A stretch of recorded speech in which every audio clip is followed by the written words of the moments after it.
Assalamualaikum warahmatullahi wabarakatuh. Kami dari Universitas Pamulang ingin berdiskusi tentang jenis resiko utama yang dihadapi sebuah bisnis. Pertama-tama, perkenalkan, nama saya Devi Novitasari. Nama saya Ani Pertiwi. Nama saya Lulu Laila. Saya di sini akan menjelaskan tentang manajemen risiko. Manajemen risiko menurut saya adalah perencanaan suatu kegiatan yang mengantisipasi sebuah kegiatan yang terjadi di dalam perusahaan. Oke, baik, lanjut. Selanjutnya kita mau nanya tuh, apa sih resiko bisnis itu menurut kamu gitu? Oke, jadi menurut saya risiko bisnis adalah sebuah kemungkinan munculnya kerugian yang tidak terduga dan memang tidak diharapkan terjadi. Mungkin kayak ada beberapa faktor juga yang mungkin jadi resiko bisnis itu, seperti kayak manajemennya, sistem perencanaan yang kurang baik, kan ya, seperti itu. Oke, lanjut. Jadi dari mana sih risiko bisnis itu muncul menurut Devi? Menurut saya sendiri, kalau resiko bisnis itu munculnya dari banyak hal ya, dari hal-hal yang sepele sampai hal-hal yang rumit gitu. Misalnya kayak hubungan karyawan sama wirausahawannya, terus juga sistem manajemennya yang berantakan, terus juga sebelum memulai usaha kita tuh nggak survei dulu gitu. Terus juga masih banyak lagi sih hal-hal yang bikin resiko bisnis itu bisa muncul gitu. Baik, saya akan bertanya, menurut saudara dulu, apa yang menyebabkan terjadinya sebuah risiko? Oke, jadi menurut saya risiko muncul karena adanya kondisi ketidakpastian. Pasti kita banyak menghadapi ketidakpastian di dunia ini. Nah, contohnya seperti hari ini bisa hujan, bisa juga tidak hujan. Terus investasi kita bisa mendatangkan keuntungan, bisa juga tidak mendatangkan keuntungan atau kerugian. Oke, sangat mudah dimengerti ya. Ya, jadi kayak tidak pasti aja gitu loh. Oke, lanjut. Sekarang menurut Ani, apa sih jenis kerugian yang terjadi pada resiko bisnis itu? Menurut saya, jenis resiko pada bisnis itu dibagi menjadi dua. Yang pertama, resiko spekulatif, dan yang kedua, resiko murni. Resiko spekulatif itu menurut saya resiko yang terjadi adanya peluang kerugian dan peluang keuntungan. Sedangkan resiko murni, resiko yang tidak terjadi peluang kerugiannya dan peluang keuntungannya. Oke, baik. Oke, saya akan bertanya kepada saudara Lulu. Menurut saudara Lulu, asuransi itu seperti apa sih?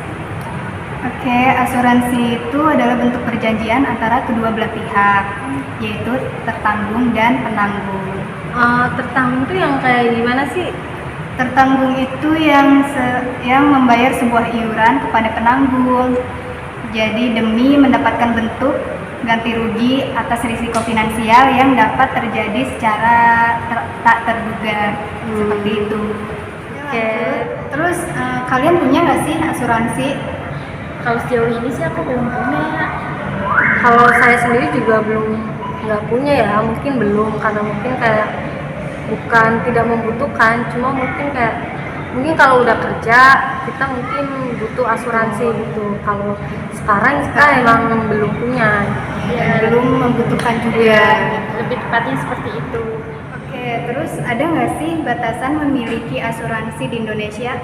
sejauh ini sih kayaknya belum ada ya, tapi dalam pengaturan kitab undang-undang dalam hukum dagang itu setiap orang itu cuma dibolehin punya satu polis asuransi gitu dalam objek yang sama gitu. Oke, menurut saudara Devi, apakah asuransi bisa dipindah tangankan? Asuransi itu menurut saya itu tidak bisa dipindah tangankan gitu. Misalnya kan kita punya mobil itu tuh ada polis asuransinya gitu. Jadi kalau mobil itu dijual, itu polisnya akan hilang dengan sendirinya gitu. Oke, baik, sangat mudah dimengerti. Oke, baik, lanjut. Aku mau nanya nih, menurut lu itu jenis-jenis resiko bisnis itu apa aja? Oke, jadi jenis-jenis risiko bisnis itu yang pertama ada risiko pasar. Iya. Nah, teknologi yang terus berkembang membuat perubahan yang begitu cepat kan, terutama di dalam bisnis. Nah, risiko pasar ini yang diakibatkan karena perubahan dalam pasar secara makro, di mana banyak pembisnis yang tidak mampu membendungnya. Jadi gitu. Terus nih, misalnya ketika kita menjalankan bisnis kopi kekinian dan kita baru membuat menu baru kopi yaitu gula aren yang saat itu sedang tren dan diminati banyak konsumen. Terus tiba-tiba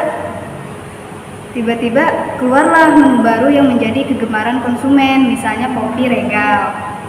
Nah, padahal saat itu kita sudah membeli bahan untuk membuat kopi gula aren yang cukup banyak. Inilah hal yang merugikan kita, di mana kita memiliki stok bahan yang tinggi namun tidak lagi dibutuhkan. Itu kayak banyak banget ya tren-tren sekarang tuh minuman-minuman yang baru gitu Iya, kan. banyak banget. Terus sekarang dulu kan ada es kepal Milo gitu kan. Iya. Terus sekarang udah nggak ada, udah hilang. Sekarang tuh banyaknya kan minuman boba-boba gitu kan. Terus kopi gitu kan. Banyak banget. Jadi cepet banget ya maksudnya perkembangan itunya ya. Jadi kalau kita nggak bisa Mengikuti zaman, ya kita akan ketinggalan. Iya. Jadi cuma hanya mengikuti tren Iya, gitu. nggak dipikir resikonya nanti ke depannya itu gimana gitu kan. Iya. Terus kalau kayak gitu tuh solusinya gimana sih lu? Oke, solusinya itu adalah kita perlu memahami kondisi pasar dan kemungkinan yang akan terjadi di masa depan. Gitu. Ya jadi apa-apa kalau memang kalau buat usaha tuh jangan cuma karena Jangan cuma ikut-ikutan viral doang atau tren doang iya, gitu. tapi nggak mikirin ya, aspek harus kedepannya mikir, tuh kayak gimana ke depannya.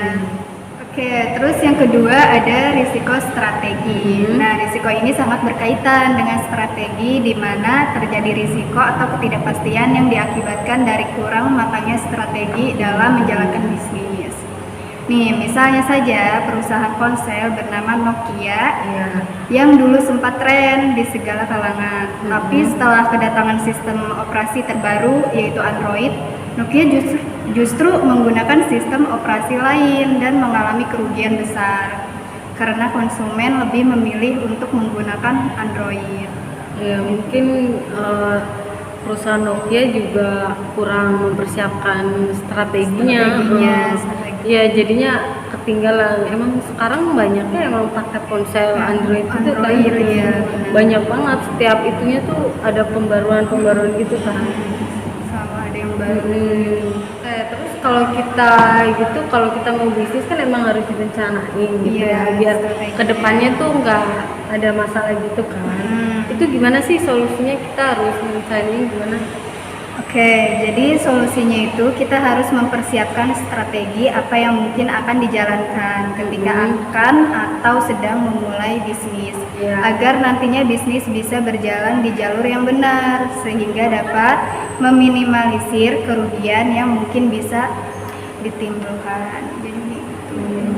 Jadi semuanya harus dipersiapkan matang-matang gitu ya Bu.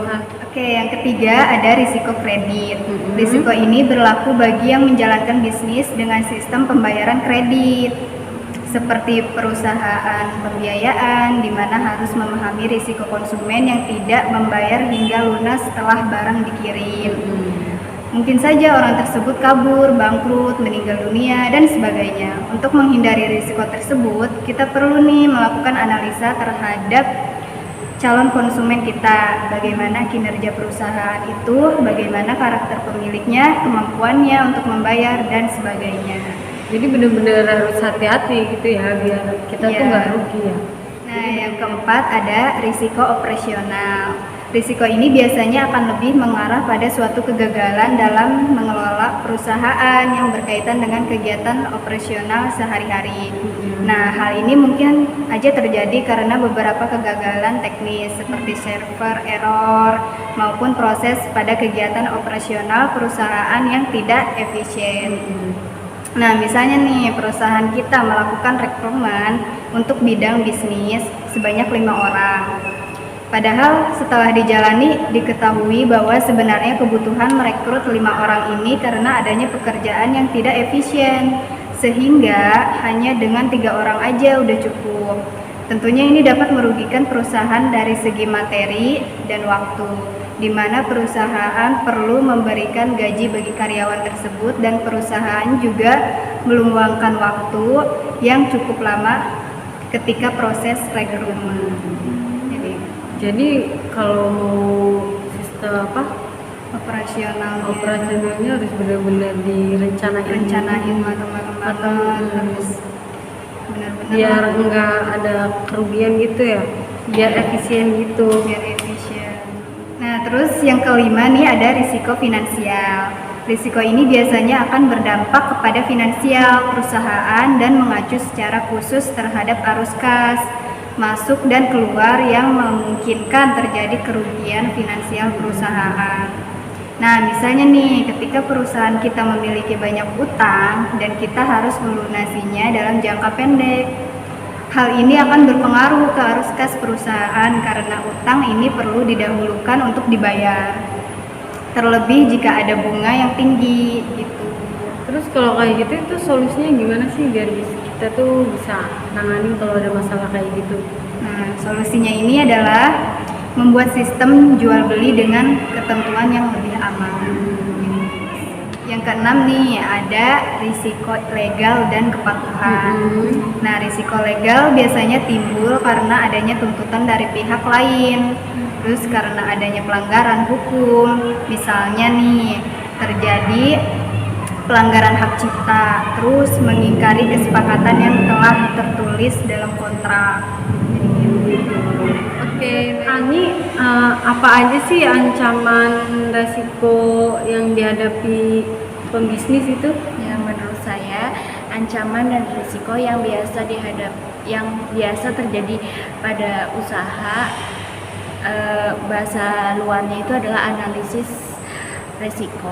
Analisis resiko itu berarti kita itu nggak boleh ngikutin usaha yang tren-tren saja, tapi kita juga harus memulai usaha dengan kemampuan kita, dengan bakat kita dan sedikit pengetahuan yang kuat di dalam diri kita untuk menjalankan sebuah usaha agar kita siap menghadapi ancaman dan risiko di usaha kita yang mungkin terjadi di masa depan gitu ya, maksudnya seperti itu. Dan selanjutnya yang kedua, lakukan riset pada usaha yang kamu akan jalani, seperti kita harus mengetahui hambatan-hambatan yang akan terjadi di tengah usaha kita. Sepertinya untuk mengantisipasi hambatan risiko pada persaingan bisnis yang mungkin akan semakin meningkat. Dan yang ketiga, buat daftar risiko sesuai dampaknya. Jadi sebelum kita memulai usaha, kita harus membuat sebuah list pada buku besar untuk mengantisipasi adanya masalah yang mungkin akan terjadi pada usaha yang kita jalani. Dampaknya mulai dari yang paling besar hingga yang paling kecil. Nah, membuat buku daftar risiko tersebut akan membantu kamu lebih fokus dan tahu mana masalah yang akan kamu selesaikan terlebih dahulu dalam masalah usaha yang sedang kamu hadapi. Dan yang keempat, kita harus mempertimbangkan resiko dengan kesempatan. Jadi maksudnya itu mengambil resiko usaha yang akan kamu dirikan. Kita harus mempertimbangkan untung ruginya, besar kecilnya modal yang sudah kita keluarkan. Jangan sampai malah mengambil peluang usaha yang resikonya terlalu besar hanya untuk memungkinkan yang tidak seberapa. Jadi yang kelima, jangan mudah menyerah. Kesuksesan bisnis bisa dibangun dengan adanya keteguhan hati yang didukung dengan kreativitas. Dengan keteguhan hati yang kamu miliki, kamu akan bisa memanfaatkan bisnis kamu dan menjalankan sebuah bisnis kamu dengan kreativitas kamu dan mampu mengembangkan usaha dengan ide-ide yang baru. Dan yang terakhir adalah cari informasi tentang prospek bisnis yang akan kita jalani. Jadi kita harus cari informasi tuh tentang prospek bisnis tersebut sebelum mengambil sebuah keputusan. Saat ini kan banyak banget tuh bisnis yang lagi booming-boomingnya, lagi tren. Kemudian karena ada bisnis baru lagi, produk baru lagi dari orang lain, akhirnya bisnis yang kita hadapi jadi semakin menurun dan ganti lagi dengan kreativitas yang baru. Terus kita harus lakukan evaluasi usaha dari yang bisnis yang dulu kita jalani. Evaluasinya itu seperti kita gunakan untuk mengetahui seberapa besar rencana-rencana yang kamu nanti bisa terlaksana. Aku mau nanya nih, ini kan kita masih di masa pandemi ya. Itu kira-kira apa aja sih risiko bisnis di masa pandemi ini? Resiko bisnis di masa pandemi ini ya banyak ya, soalnya banyak usaha yang gulung tikar gitu kan. Karena masa pandemi itu benar-benar sulit banget kan. Banyak banget usaha-usaha itu yang tutup gitu, terus juga banyak yang di PHK gitu karena proses penjualannya menurun. Jadi resiko bisnis di masa pandemi ini yang aku pahami tuh kayak resiko pasar jadi menurun gitu. Jadi banyak tuh pengusaha itu yang bisa mengalami kebangkrutan, terus yang mengalami kerugian juga. Iya. Jadi lanjut ya, jadi banyak banget ya resiko bisnis itu yang dihadapi para usaha di masa pandemi ini. Terus juga itu bagi industri produksinya yang sangat bergantung sama pegawainya gitu, para pekerjanya kan. Misalnya kalau itu PT-PT kan itu mereka harus hadir ke tempat ya, jadi kalau misalnya mereka nggak hadir kan gimana kita mau produksi, sedangkan mereka kan, kita kan apalagi kemarin kan kita PSBB kan, jadi kan kita di rumah ya, jadi kan resiko industrinya agak menurun kan. Sangat terganggu, hambatannya banyak banget kan. Banget sih. Jadi kan sekarang kemarin kan waktu PSBB juga kita ngelakuin semua hal itu kita benar-benar harus di rumah kan, Di rumah dan harus online juga kan. nggak boleh datang ke tempat. Jadi lagi nih banyak banget di masa pandemi ini tuh banyak banget orang-orang yang mempertahankan gimana usahanya tuh biar nggak tutup gulung tikar itu kan. Terus juga banyak kita tuh waktu pandemi itu susah banget buat nyari modal usaha gitu. Jadi jadi banyak banget orang-orang yang kesulitan mencari modal usaha gitu. Jadi mereka benar-benar harus putar otak gimana caranya biar usaha mereka itu nggak bergulung tikar, jadi tetap berjalan. Gimana cara memanage semuanya gitu, keuangan gitu. Oke, ini lanjut ya. Kamu sendiri tuh punya nggak sih pengalaman buka bisnis gitu di masa pandemi ini? Oh iya tuh, pas kemarin kan kita sempet pas dari kuliah selama 2 tahun. Nah, aku tuh membuka bisnis kecil-kecilan di rumah. Jadi dari aku sendiri belajar dari YouTube, modalnya YouTube, terus aku gali ilmunya dari situ lah. Aku buka usaha bikin es krim. Iya, bikin es krimnya itu kamu sendirian apa itu sama keluarga apa dibantu? Awalnya sih aku sendirian ya, jadi kayak bikin iseng dulu, terus pas aku udah bikin, terus aku cobain dikit tuh, pas rasanya sesuai dengan kayak target pasarnya tuh kan anak kecil ya, kayaknya tuh sesuai sama yang anak-anak suka es krim. Cuman bedanya tuh kalau es krim rumah itu kan bikinan sendiri, kalau misalkan es krim yang biasa dijual di Indomaret apa Alfamart itu kan emang dari produksi dari Indonesia kan. Nah itu tuh aku masarinnya tuh di warung-warung kecil, aku jualin Di dekat rumah kamu gitu? Iya, di dekat rumah Di aku. sekolah-sekolah? Di sekolah juga aku pernah, cuman nggak lama sih, soalnya kayak kalau misalkan semakin banyak produksi, semakin banyak aku bikin es krim itu malah kita ngeluarin banyak modal yang kita keluarin untuk beli bahan-bahannya. Sedangkan pas pandemi itu kan bahan-bahan kayak bahan pokok makanan kan pada mahal kan, Naik semua gitu pada ya? naik semua. Itu modal awalnya itu berapa sih? Aku pertama modal awalnya dikit, kayaknya sih dikit deh, kayak nggak sampai 50.000, itu kurang dari 50. Tapi itu omsetnya itu satu hari berapa tuh? Itu nggak sampai 1 hari sih, jadi sebenarnya tuh aku bikin dari rumah, terus bikin dari rumah lah dijual ke warung itu kita nunggu sampai laku gitu, sampai laku terjual habis. Iya. Misalkan lakunya tuh kayak berminggu-minggu, 1 minggu 2 minggu, jadi tergantung cuaca juga. Kalau misalkan cuaca lagi panas, pasti es krim kayak itu lakunya cepet. Tapi kalau misalkan omsetnya itu diambilnya 1 bulan full apa per minggu gitu? Itu dapat berapa tuh dengan modal 50.000 gitu? Sebenarnya kalau masalah omset itu nggak ada tuh ya. Sebenarnya kalau misalkan kita bikin, kan aku jualnya per cup tuh, per cup itu kan 1.000-an. Jadi Iya. aku kalau misalkan habis bikin, terus aku titipin ke warung. Jadi dititipin ke warung tuh dalam bentuk berapa biji lah. Aku tuh biasanya satu warung aja bisa sampai 50 biji. Itu kan berarti kalau misalkan laku semua 50.000. Jadi dari 50.000 dikali berapa tuh, berapa warung tuh yang kamu itu? sebenarnya nggak banyak sih, soalnya di samping aku juga nyambil ketika masih online ya kuliahnya, jadi aku kayak dititipin ke warung palingan cuma 1-2 doang, jadi nggak banyak gitu. Itu cuma buat pengalaman doang sih, terus buat iseng-iseng biar ada kegiatan lain selain kita daring di rumah gitu. Tapi dapat keuntungan kan dari bisnis itu kan? Ya dapat 1.000-2.000. Ini masa pandemi ya, terus kan kok kamu bisa gitu buka bisnis di masa pandemi ini? Kan agak susah ya, takutnya kan banyak orang yang juga yang buka usaha itu banyak yang tutup gitu kan, banyak karyawan di PHK, tapi emang ini kan masih bisnis kecil-kecilan, tapi kenapa kamu tuh kayak mau gitu buka bisnis ya gitu kan? Tapi kamu tahu kan resikonya, apalagi di masa pandemi ini. Kamu kepikiran nggak gimana sih nanti kalau udah modal gini, udah capek-capek, tahu-tahu nggak laku gitu? Kenapa kamu mau sih? Gimana itu cara apa namanya? Cara menangani resiko gimana? Resikonya gimana sih? Nah, itu awalnya tuh aku mencoba-coba dulu ya, terus pas mencoba-coba kok kayaknya bikinnya tuh seru gitu, bikin es krim, terus juga kayak enak aja gitu buat daripada nganggur gitu kan, terus buat iseng-iseng juga.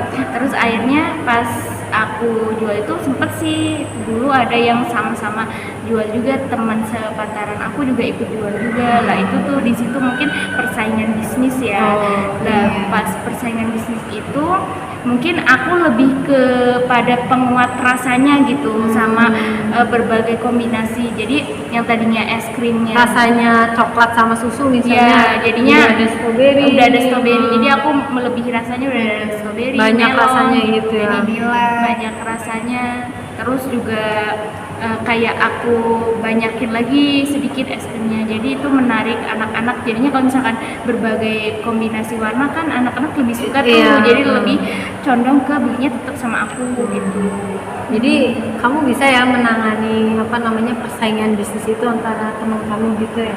Iya, jadi modelnya itu kita harus lebih kreatif lagi sih, gimana caranya Iya, biar benar. usaha yang kita jalanin walaupun banyak yang niru-niru kita, ya kita harus tetap condong pada usaha kita, jadi lebih dikembangkan lagi usahanya.